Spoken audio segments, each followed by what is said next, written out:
కృష్ణ.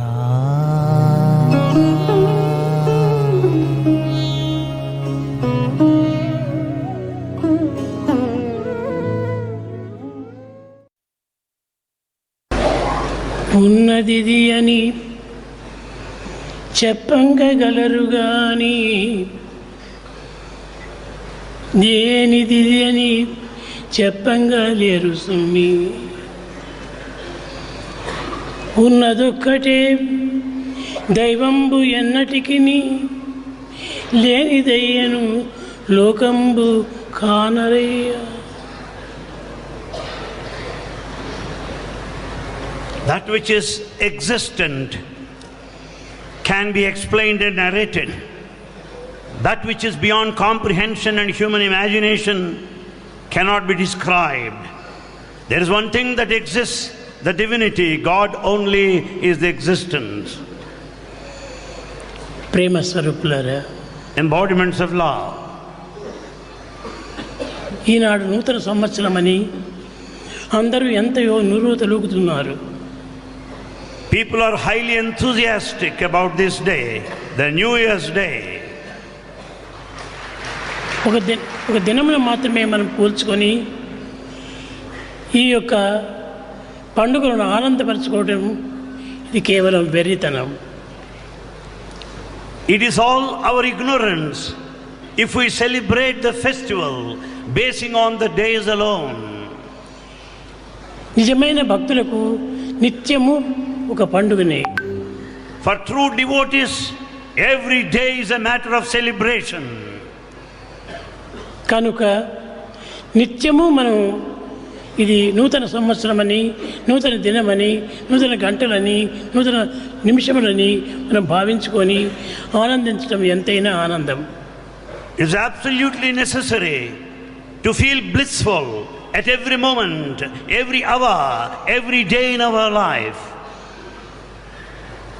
కనుక మనకు నిత్యము నూతన సంవత్సరమే. And hence every day happens to be a new day, a celebration. ప్రేమ స్వరూపులారా, Embodiments of love.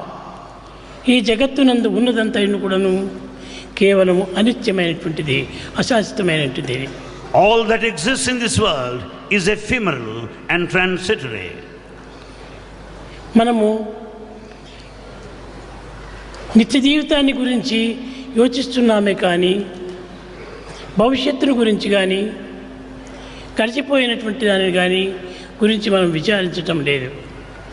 We just spend the present moment ignoring the past and the future. కానీ ఇది మానవుని యొక్క పెద్ద అజ్ఞానమే. This is the sign of ignorance. ఎప్పటికప్పుడే ఉండేటువంటిది అదే ప్రస్తుతమైనటువంటిది, అది ఏ సత్యమైనటువంటిది. What that happens right now, this moment, is the truth. Past is past. Past is past. అది మనం ఎంత ప్రార్థించినా తిరిగి మనకు రాదు. By repeated prayers, you cannot recover, bring back the past. Future కాలగర్భంలో కలిసిపోయినది. The future is uncertain, still in the womb of time. కానీ దానిని చూచుటకు సాధ్యము కాదు. It is impossible for anyone to visualize the future. కనుకనే ప్రజెంట్ ఇదే నిజమైనటువంటి సత్యమైనటువంటిది, సత్యం. And hence the existence, the present, is the truth. ఈ సత్యాన్ని గుర్తించుకొనలేక పాస్ట్ను, ఫ్యూచర్ను యోచిస్తూ కూర్చున్నారు మానవులు. Man has forgotten the basic truth in the existence in the moment of time and has been wasting his time brooding over the past and thinking of the future. అన్నింటికి మనకు ప్రధానమైనటువంటిది సేవనే. Of all, most important thing is service. ఇట్టి సేవను మనం మరచి రాబోయేటువంటి యొక్క భవిష్యత్తుల గురించి విచారిస్తూ గడిచిపోయినటువంటి దానిని గురించి వగస్తూ కాలాన్ని వ్యర్థం చేస్తున్నాము. We have forgotten our bounden duty of rendering service in the community. We go on worrying of the future and brood over the past. కనుక ప్రేమ స్వరూపులారా, Embodiments of love. మనము నిరంతరం కూడాను సేవల కంటే మించినటువంటిది సాధారణ మరొకటి లేదు. We have to recognize there is no other spiritual practice which is more than that of service. శ్రవణం, కీర్తనం, విష్ణుస్మరణం, పాదసేవనం, వందనం, అర్చనం, స్నేహం, ఆత్మనివేదనం ఇది అని మనం భావించుకొని ఇట్టి సేవలను మనం మునిగిపోతున్నాము. We spend our time thinking of the 9 paths of devotion like singing, listening, worship, salutation, surrender and so on. కనుక మనకు నిత్య సత్యమైనటువంటిది సేవ యొక్క ఫలితమే ప్రధానమైనటువంటిది. The consequence and the results of our eternal service is most important to be kept in view. ఆది పురుషులు ఇట్టి సేవల చేతనే ధన్యులైపోయారు. In fact, that is the cause for our liberation and redemption right from the beginning. మనం నిరంతరం కూడా పరులకు సేవ చేస్తూ రావాలి. We have to offer incessant services to everybody. అందు నిమిత్తమే ఈ కాయమును భగవంతుడు అనుగ్రహించాడు. For that purpose this body is gifted. ఈ దేహము కేవలం తిని త్రాగి కాలమును వ్యర్థం చేసే నిమిత్తమే కాదు. The body is gifted not to merely spend time in food, raiment, shelter, drinking and eating alone. కనుక ఈ దేహమును పరులకు సహజీవులకు సాధన చేసే నిమిత్తమై అందించినాడనే సత్యాన్ని గుర్తించాలి. We have to recognize the basic fact that God has given us this body to serve the neighborhood, everybody in society. కనుకనే ప్రతి మానవుడు కూడా సేవలో పాల్గొనాలి. Hence everyone must participate in service. సేవ కంటే మించినటువంటి ఫలితం మరొకటి లేదు. There is no other thing that is greater than service. మహాపురుషులందరూ కూడాను సేవ ద్వారానే ధన్యులవుతూ వచ్చారు. All noble souls had their lives realized, redeemed, liberated through service only. కనుక సేవల్లో మీరు ప్రయత్నం చేయండి. Therefore participate, involve in service activity. భజన సాధనల కంటే కూడాను ఈ సేవలే చాలా ప్రధానమైనటువంటిది. Of all kinds of spiritual practices, this service is noblest and the highest. ప్రేమ స్వరూపులారా, Embodiments of love. సేవ అంటే ఏమనుకుంటున్నారు మీరు? What is that you think about service? ఏదో పరులకు కష్టాల సమయం లోపల తోడ్పడటము, వారికి సహాయం చేయటము, వారి సేవల్లో పాల్గొనటము ఇదే సేవలుగా భావిస్తున్నారు. You consider that the service meant to be of some support to the poor and the needy at the time of hour. కాదు కాదు. No. మన దేహం నిరంతరం కూడాను సేవలు ఎందే దీన్ని అంకితం గావించాలి. The body must be dedicated to service. Body లోపల అనేక అంగములు ఉంటున్నాయి. The body has got various limbs. ఈ అంగములన్నీ కూడాను సేవల నిమిత్తమే అందించినవి కానీ మరొక కర్మల నిమిత్తం కాదు. All the limbs of our body are meant to serve only. ఈ సేవలు మనం మర్చిపోతున్నాము. We have forgotten the spirit of service. దేహంలో ఉన్నటువంటి ప్రతి అంగం కూడాను కర్మోపాసన నిమిత్తమై అందించినటువంటిది. Every limb has to be involved, spent in the field of action. కర్మోపాసనే మానవులకు ముఖ్యమైనటువంటి ధన్యత గాయించినటువంటిది. It is only the field of action, karmopasana, that would redeem our lives. మనము ఎన్నో మందిరములు కడుతున్నాము, ఎన్నో సాధనలు చేస్తున్నాము, కానీ అవన్నీను తాత్కాలిక తృప్తి నిమిత్తమై చేస్తున్నామే కానీ శాశ్వతమైనటువంటి ఆనందం అందించవు. We build so many temples, the places of worship, and we undertake so many paths of spiritual discipline, but they confer only temporary joy and happiness. ప్రాచీన మహర్షులు ప్రయత్నపూర్వకంగా సాధనలు చేసుకొని దేహాన్ని సాధించినారు.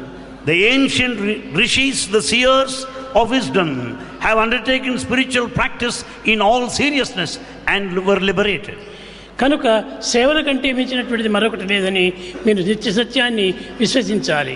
You should have full faith in this eternal truth that nothing is more than that of service. ఎవరైనా బాధపడుతున్నటువంటి వారికి మనం సహాయం చేయాలి. If you find anyone suffering, be of some help to them. కేవలము ఆరోగ్యం నిమిత్తమే కాదు, అన్నింటినీ ఎందుకు మనం సహాయం చేయాలి. The suffering need not necessarily be on health grounds alone. మన ప్రాచీన సంస్కృతి పల్లెల్లో ఉంటున్నది కానీ పట్టణంలో లేదు. The ancient culture in fact is in villages and not in cities. Cities లోపల ఆ కల్చర్ను అన్ని విధాలా పాడు చేస్తుండాలి. It is the city that totally spoils the ancient culture. కనుక మనం పల్లెలకు వెళ్ళి వారి కష్టములు, దుఃఖములు, విచారములు విచారించి వాటిని నివారణ గావించుకునే నిమిత్తమై కొన్ని సేవలు చేయాలి. Therefore we have to visit the rural areas, the villages, find out their problems and try to alleviate the suffering of the natives. టౌన్లో పోతే కేవలము మనకు సుఖమును ఆనందమును సౌఖ్యాన్ని ఆశించి వెళుతున్నాం. In fact, we move on to the towns and the cities expecting the comforts and conveniences and luxuries. ఈ విధమైనటువంటి యొక్క సుఖముల నిమిత్తమై కోరి మానవుడు తన దుఃఖాన్ని తెచ్చిపెట్టుకుంటున్నాడు. By running after these comforts and luxuries, man is actually running after the suffering thereby. నసుఖ లభ్యతే సుఖం, సుఖం నుంచి మనకు సుఖం రాదు, దుఃఖం నుంచి మనకు సుఖం లభిస్తుంది. You can never get happiness out of happiness. It is only the suffering that gets fructified ultimately in conferring happiness. అందు నిమిత్తమై ప్రాచీన మహర్షులందరూ కూడాను ఊరును గ్రామాలను వదిలిపెట్టి అరణ్యాలకు చేరి ఏకాంతమైనటువంటి సేవ లోపల దైవాన్ని ఆరాధన చేస్తూ వచ్చారు. That's the reason why the ancient rishis are far from the madding crowd, away from the cities and towns, spend their lifetime in forests. కనుక సేవలు చేయండి. So serve. మన యొక్క చేతులు సేవల నిమిత్తమై వచ్చినది. ఎవరికైనా అబ్బా అతను నాకు ఈ మంచితనం చేశాడు అనే పేరుని తెచ్చుకుంటే అంతకంటే గొప్పతనం లేదు. There is nothing other than rendering service to a person who is in need of your service. That gives you good name and fame. కనుక మనము గుడ్ వర్క్ చేయాలి, కానీ మనము సహజమైనటువంటి యొక్క శాంతి జీవితాన్ని గడపాలి. We should do good work and lead a peaceful life. ఈనాడు భజన చేయడానికి వచ్చినటువంటి పిల్లలు సేవాదళం వారు. Those that have participated in bhajans, they belong to Sevadal, the service wing. కానీ ఈ సేవలన్నీ కూడా దైవానికి చేయాలి, దైవాన్ని ఆనంద పెట్టాలి అని మీరు ఏమాత్రమూ విశ్వసించకండి. Don't think that merely that you are serving only to satisfy God and to please Him alone. భగవంతునకు సేవలు ఎందే ఆనందం కానీ, పూజలు ఎందుకు కానీ, త్యాగములు ఎందుకు కానీ ఆనందం లేదు. In fact, God is very happy watching your services and not other forms of worship. కనుక సర్వీస్ మనం చేయండి. So we should serve. The best way to love God is to love all, serve all. The best way to God is to love all and serve all. ఈ రెండింటినీ మనం చక్కగా గుర్తించుకొని వర్తించితే ఇంతకంటే గొప్ప సాధన మరొకటి లేదు. If we recognize these twin principles, there is no other greater spiritual path